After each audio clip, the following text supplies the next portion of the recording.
C'est une moto déguisée en vélo, un loup déguisé en agneau. Bienvenue sur Avis Express pour le test du Lankelezi MG 740+. Et il est magnifique ce vélo, très lourd aussi, vélo de 33 kg avec son cadre réalisé en alliage d'aluminium. Un très beau cadre façon diamant, c'est pas la première fois que je vois cette forme-là à géométrie variable. Géométrie haute pour la partie guidon qui est assez agréable pour avoir une position de droit, géométrie basse pour la partie selle permettant d'accueillir un gabarit quand même de 180 kg, ce qui est assez énorme pour une taille d'environ 1m70 à 2 mètres, voire même légèrement moins qu'1m70. Regardez les soudures, c'est de la soudure assez costaud, comme vous pouvez le voir. On n'œuvre pas dans l'ultra finesse, mais ici l'objectif c'est d'obtenir une bonne résistance au niveau du vélo. Et chez Lankelezi, ils ont l'habitude de produire des vélos de très bonne qualité. C'est pas le premier que je teste, je vous mets les liens directement dans la description. J'en ai testé pas mal d'autres. La peinture est elle aussi spéciale, je vous mettrai le procédé dans la description, je me souviens plus du nom dans l'immédiat. Mais on est sur un environnement ultra résistant, notamment à la corrosion. Rien à voir avec ce que peut faire Engwe et son équivalent de ce vélo-là. C'est vraiment totalement différent. Commençons la partie technique par le plat de résistance. Regardez-moi ce moteur monstrueux, 1000 watts situé sur la partie avant, épaulé par un moteur de 1000 watts situé sur la partie arrière. Ça arrache le sol. Ce vélo est un véritable monstre de la nature. On en parlera longuement dans la section dédiée à la vitesse. Mais c'est un truc de fou. Vous pouvez évidemment allumer un seul des deux moteurs pour avoir un vélo un peu plus soft. Le vélo est partiellement suspendu comme vous pouvez le voir, on a une fourche à l'avant, le cadre en lui-même n'est pas suspendu, la selle non plus, on aurait pu avoir un tube de selle avec un léger ressort à l'intérieur, ça aurait été cool. On est sur de l'huile avec un bon niveau, alors je vais dire de compression, mais surtout de décompression assez agréable, je trouve, par rapport à la concurrence. Une décompression relativement graduelle. Vous allez pouvoir le faire varier à l'aide des molettes que vous avez ici. On est sur un débattement d'à peu près, alors en théorie 10 cm, je l'évoque à l'intérieur de la vidéo, je l'avais évalué à 6, en réalité on est sur du 8 cm, vous pouvez le voir le débattement par rapport à l'utilisation que j'en ai eu lors de mes tests. Et ici, alors un T unique, on va pouvoir trouver du double T sur certains vélos de chez Lankelezi. Et je me souviens plus du nom, les pistons de 32 mm de diamètre. Freinage hydraulique sur ce vélo et ça c'est vraiment super cool. Ils sont bien réglés de base en usine. Alors vous allez avoir la vis ici qui va permettre de régler le débattement du système de freinage. Les manches disques sont signées d'Islande pour des disques de 180 mm de diamètre. 840 Wh de batterie à l'intérieur de ce vélo. Une batterie détachable comme vous pouvez le voir, ça équivaut à du 20 Ah. C'est écrit, ah pardon, excusez-moi, je me suis trompé. C'est du 960 Wh, désolé, je teste d'autres vélos en même temps. Et pour le coup, 960 Wh, 48 volts, batterie de 20 Ah. Il s'agit d'une upgrade qui a été faite par rapport aux premières générations, qui devait être autour, je crois, de 17 Ah, permettant d'alimenter notamment les deux moteurs sur une certaine durée. Je vous indiquerai combien de kilomètres j'ai pu parcourir à l'intérieur de cette vidéo. Au niveau du guidon, vous allez retrouver bien sûr les commandes accessibles ici au démarrage avec un bel écran couleur qu'on ne voit pas particulièrement là en pleine journée. On aurait presque pu rêver avoir un GPS dessus, c'est pas le cas. Vous avez bien sûr la batterie restante, le kilométrage total parcouru, le niveau d'assistance, le single ou le dual moteur activé. Et d'autres constantes du vélo que vous allez pouvoir activer à l'aide des boutons qui sont juste ici, la possibilité de le débrider évidemment, mais bon, on ne reviendra pas sur ce sujet à l'intérieur de la vidéo, enfin si on reviendra dessus pour la vitesse de pointe, mais je ne peux pas vous montrer comment. Vous avez ici un accélérateur interdit en France, dérailleur signé Shimano. Il s'agit d'un Shimano Altus avec 7 pignons sur la partie arrière, et un seul plateau 46 dents. Pour le reste, on va retrouver des goodies classiques, comme par exemple, alors les garde-boue avant-arrière, c'est toujours le parent pauvre sur ce genre de vélo, c'est un brin flottant. On va retrouver bien sûr une béquille. Alors je ne l'ai pas monté, mais normalement on a un feu aussi sur la partie arrière. Vous avez un feu 4 LED situé sur la partie avant. J'essaierai de vous montrer une séquence, une cinématique de nuit pour que vous puissiez voir ce que ça donne directement. Ça éclaire à peu près une dizaine de mètres devant vous avec un faisceau relativement concentré. Bref, c'est une belle bête, partiellement, même totalement interdite en France, en tout cas sur voie publique. J'ai hâte de vous montrer ce que ça donne. C'est le genre de vélo avec lequel on prend son pied. Première chose dont je voulais vous parler au niveau du confort, écoutez-moi cet arrachage de sol lorsqu'on est comme ça sur sol meuble et qu'on enclenche le dual motor. Voilà. Ah, vous pouvez me croire, comme je vous le disais, le moteur arrache véritablement. En dual motor, c'est un truc de fou, ça décape le sol. Chapitre du confort, donc on commence par la selle comme d'habitude, selle ultra moelleuse, ultra confortable, bien large, une des meilleures selles que j'ai testées jusqu'ici, qui ferait presque jeu égal avec Cyrusher, qui produit aujourd'hui la meilleure selle que j'ai pu voir sur le marché, en tout cas en matière de confort. on est super bien installé sur ce vélo. Mine de rien, c'est important. C'est un vélo dans lequel je vais faire confiance. C'est un vélo avec lequel je vais pouvoir attaquer et me sentir en confiance avec un bon niveau de stabilité, avec un bon niveau d'absorption des différentes aspérités que je vais croiser grâce notamment aux suspensions que vous avez à l'avant qui disposent d'un débattement d'environ 10 cm, suspension à huile réglable qui fonctionne extrêmement bien. Ça participe alors non seulement du confort, mais surtout de la confiance. C'est un chapitre finalement dans lequel je mélangerai un peu ces deux notions-là qui sont essentielles pour moi. J'ai besoin de faire confiance au vélo pour pouvoir aller à fond sur des chemins difficiles comme celui-là. Pour aller éventuellement sur de la plage, sur de la neige, c'est faisable. Pour la plage, privilégiez les zones dans lesquelles vous avez un peu d'humidité, un sable bien tassé. Sur de la neige, même combat, j'aurais tendance à privilégier de la neige damée, de la neige bien froide et la neige d'avril. Ça va pas le faire du tout. Le vélo risque de s'enfoncer dans ce genre de support et à un moment donné, vous risquez de cramer un contrôleur. On a une position dos droit, regardez. Vous avez un cadre abaissé sur la partie selle qui permettra d'abriter quelqu'un d'environ, 1m70, peut-être éventuellement 1m68 jusqu'à 1m90, 2m sans aucun problème.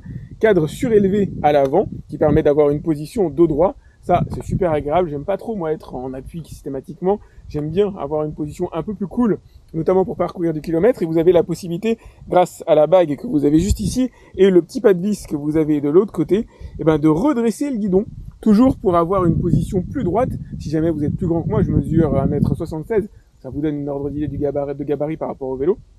Vous pouvez redresser le guidon, ça c'est plutôt cool. Au niveau de l'assistance, vous avez les commandes ici, donc c'est pas un niveau de puissance qui sera donné, c'est un niveau de limitation de vitesse. Si vous mettez par exemple en vitesse 1, alors vous irez à 10 km/h quand le vélo est débridé, vous irez à une vingtaine de km/h lorsque le vélo est débridé. Le dual moteur s'active en restant appuyé sur la commande plus, et j'ai noté que lorsque vous restez appuyé plus longtemps, alors on repasse en single, mais il y a deux modes single, qui est assez étonnant. Il y a un mode single F qui ne désactive pas le moteur à l'avant, qui va en réduire visiblement la puissance. Et il y a le mode single B qui lui désactive effectivement le moteur à l'avant. Et là on retrouve un vélo plus cool, plus classique on va dire à utiliser. Le dérailleur signé Shimano fonctionne bien, il a été bien réglé en usine, il est tout à fait correct même si on est plutôt sur un univers entrée gamme. Et vous sera utile, alors dans certaines circonstances, parce qu'on sent que le vélo n'a pas été conçu pour être utilisé avec un dérailleur, c'est clair, la bague d'accélération fait absolument tout le travail à votre place, ou le pédalier, si jamais vous souhaitez fonctionner comme ça. Mais si vous êtes en côte ascendante, on est sur un vélo qui se démarre alors non pas au quart de tour, mais au demi-tour. Le moteur s'enclenche en effectuant un demi-tour de pédalier. Alors là, comme je suis déjà en marche avant, ça pose pas de problème. J'ai aucun souci à le faire. Par contre, si vous êtes en côte ascendante, c'est un peu plus embêtant de devoir faire un demi-tour de pédalier.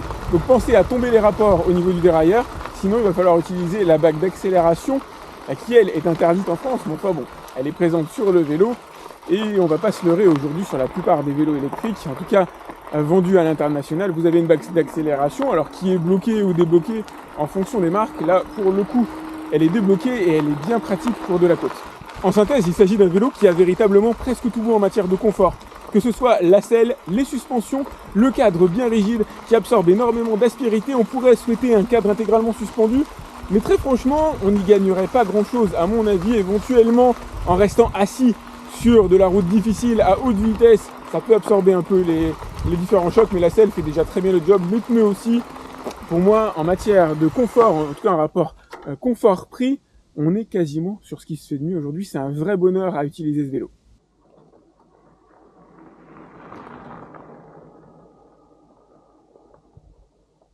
C'est parti pour un des moments les plus intéressants à l'intérieur de cette vidéo. On va évoquer le double moteur 1000 watts situé en position arrière et en position avant, 2000 watts au total exploitable. La possibilité d'utiliser un seul des deux moteurs, ça c'est cool, ce sera le moteur arrière pour le coup. Et une vitesse, lorsque vous êtes en single moteur, de 42 km/h contrôlée au GPS, qui correspond à peu près à ce qu'on peut avoir sur un moteur de 1000 watts traditionnel. Mais évidemment, c'est l'allumage du second moteur qui change tout. Ça gratte la route immédiatement, ça accroche, c'est extrêmement puissant et lorsque vous allumez ce deuxième moteur, vous allez pouvoir circuler à la vitesse, alors contrôlée GPS, de 48,5 km/h, une vitesse à ne pas mettre entre les mains, comme c'est pour ça que je le comparais à une moto, ça remplace clairement du 50 cm3 sans aucun problème ce genre de vélo. D'ailleurs, on y réfléchirait clairement à prendre un vélo comme ça par rapport à une petite moto, par rapport à un scooter éventuellement. Bon, c'est pas les mêmes avantages.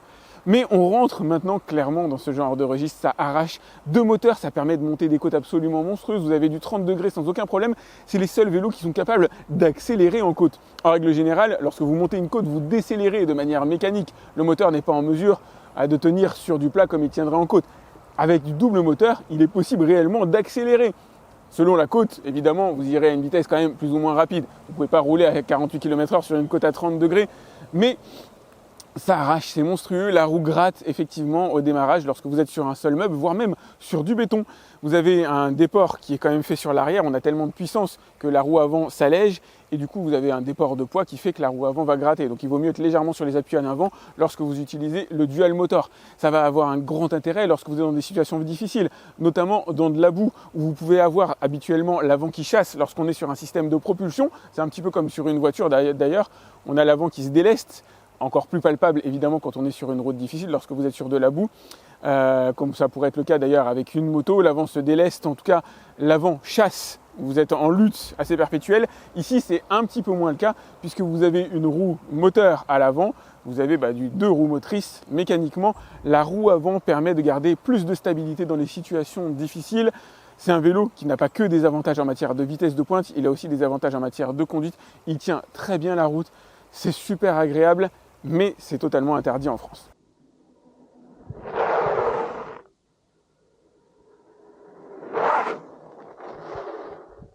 Carton plein pour le freinage, c'est véritablement le plein bonheur. Sur ce vélo, vous allez avoir double frein à disque hydraulique. Je vous montre comme d'habitude les disques situés à l'arrière et à l'avant du vélo. Freinage hydraulique, je vous le dis à chaque fois, c'est génial. Il y a à peine appuyé sur la commande, ça réagit immédiatement, aucune force à mettre. C'est graduel, c'est progressif si vous en avez envie, c'est ultra agréable, c'est plus réactif, en tout cas plus mordant, plus sécurisant sur des routes difficiles, notamment si elles sont humides, si elles sont boueuses. Vous avez ici véritablement de très bonnes performances qui se vérifient à l'intérieur de mes tests. C'est toujours le même test sur béton, sur sol dur. Je passe de 25 km/h à 0 en seulement 4 mètres. 4 mètres étant donné le gabarit du vélo, mon poids de 70 kg à prendre en compte par rapport bien sûr à votre distance de freinage, c'est tout simplement de très bonnes performances parmi ce qui se fait mieux aujourd'hui sur le marché. À 40 km/h, les choses sont différentes mécaniquement. Forcément, on n'est pas dans une fonction linéaire. Lorsque vous êtes à 40 km/h, en tout cas moi, avec mon poids, il m'a fallu 10 mètres pour m'arrêter. Performance tout à fait raccord avec ce que j'ai pu tester aujourd'hui sur les bons fat bikes, en tout cas les fat bikes de bon niveau avec freinage hydraulique à la clé. Mais 10 mètres, c'est 10 mètres. C'est pas étonnant aujourd'hui qu'il soit interdit de circuler sur des vélos électriques à plus de 25 km/h. La distance de freinage est quand même fortement impactée, mais ça a été bien réglé en usine, ça mord bien. Il n'y a pas les les étriers, ou en tout cas les le nom est sorti. Bref, vous allez me le réécrire directement dans les commentaires. Ne touche pas les disques de frein, on n'a pas de bruit, il n'y a pas de bruit au freinage d'ailleurs, il n'y a pas de grincement, c'est impeccable. Batterie de 20 ampères-heure, 48 volts qui se recharge en 8 heures, située au niveau du cadre, batterie détachable évidemment. Vous allez donc pouvoir la recharger au bureau. Mine de rien, c'est pas négligeable, ça vous fait toujours économiser un petit peu en tarif électricité. Mais surtout, batterie qui va vous permettre, alors en protocole de charge maximale et décharge, de rouler pendant 50 km en full électrique avec les 2 moteurs allumés, plein pot, sans jamais avoir à vous poser la question concernant la vitesse.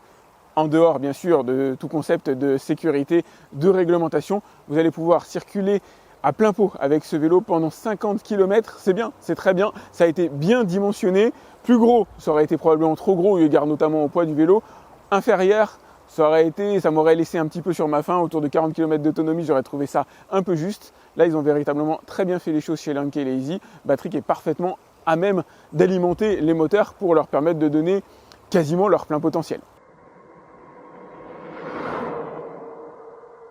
Mais quelle tuerie ce vélo, quasiment de bout en bout. Je vous parlais du Engoueo 26, mais qui ne tient pas du tout la comparaison avec celui-là. Alors il est certes moins cher, et ici on est sur un bimoteur, mais dans la manière dont ça a été réalisé, la conception du vélo. Alors Lanke Lazy, c'est une marque que je tiens en assez grande estime, en tout cas de plus en plus grande à mesure que je teste les vélos de chez eux. C'est un vélo remarquable, on va dire, d'assemblage de qualité de manière générale. La présence du bimoteur est stratosphérique évidemment, pour propulser à 48 km/h, c'est un monstre. Vous allez pouvoir circuler à 25 si vous le souhaitez, en réglant bien sûr directement sur la console d'administration cette limitation, en laissant la limitation à 25 km/h. Ça, c'est à vous de voir, à vous de gérer. Je rappelle que c'est interdit en France. Le freinage est juste au top pour arrêter un vélo de ce type-là, de ce gabarit-là, de ce poids-là. Alors ça va dépendre de votre poids aussi, mais j'obtiens un freinage 25 km/h en 4 mètres. C'est juste que j'ai envie, idem pour l'autonomie, on est sur du 50 km en full électrique, vous allez pouvoir faire plus, probablement bien plus si jamais vous pédalez. Estimez 70, 80 km selon la force que vous allez mettre à l'intérieur du pédalier. On est sur un vélo qui répond à de bons niveaux de contraintes. J'adore notamment les suspensions à l'avant avec un débattement théorique de 10 cm que moi j'ai évalué à 8 cm par rapport à ma pratique. Mais ça dépendra de celles que vous avez à faire. Avec des cycles de compression, décompression assez agréables, toniques, mais notamment en décompression, j'ai trouvé que ça reste quand même assez souple. On n'a pas de renvoi monstrueux. J'aurais peut-être aimé avoir un cadre suspendu, mais la tonicité du vélo, la qualité de conception fait que j'ai été à l'aise, même en circulant à plus de 40 km/h à l'intérieur de forêt sur des chemins, on va dire relativement difficiles. C'est un vélo qui absorbe à peu près tout, avec lequel je me sens bien. Et c'est ça que je vais lui demander en priorité. Pour un fat bike dédié à des environnements un peu complexes, je ne vais pas dire de cross, parce que je reste encore limité sur des vélos électriques. Si, on est encore dans cet univers-là, mais bon, on n'est pas dans un univers professionnel évidemment. Il faut essayer de trouver la balance entre la préservation du vélo quand même et la pratique que vous avez envie de réaliser, mais on est sur un vélo qui est vraiment fait pour attaquer et ultra plaisant. Si vous avez les moyens de l'acheter, je vous ai mis le lien dans la description pour aller voir son tarif à l'heure actuelle. À mon avis, vous serez clairement satisfait. C'est un très bon rapport qualité-prix, clairement, par rapport à ce que j'ai vu sur le marché aujourd'hui. Celui-là s'impose parmi les meilleurs. Désolé, je reprends ma respiration. Voilà, n'hésitez pas à liker cette vidéo, c'est important pour moi. Pensez à vous abonner à ma chaîne si ce n'est pas déjà fait. Si vous avez des questions concernant ce Lankelese MG740+, vous pouvez me les laisser dans les commentaires de la vidéo YouTube. Quant à moi, je vous dis à très vite pour un autre test sur AviExpress. Salut!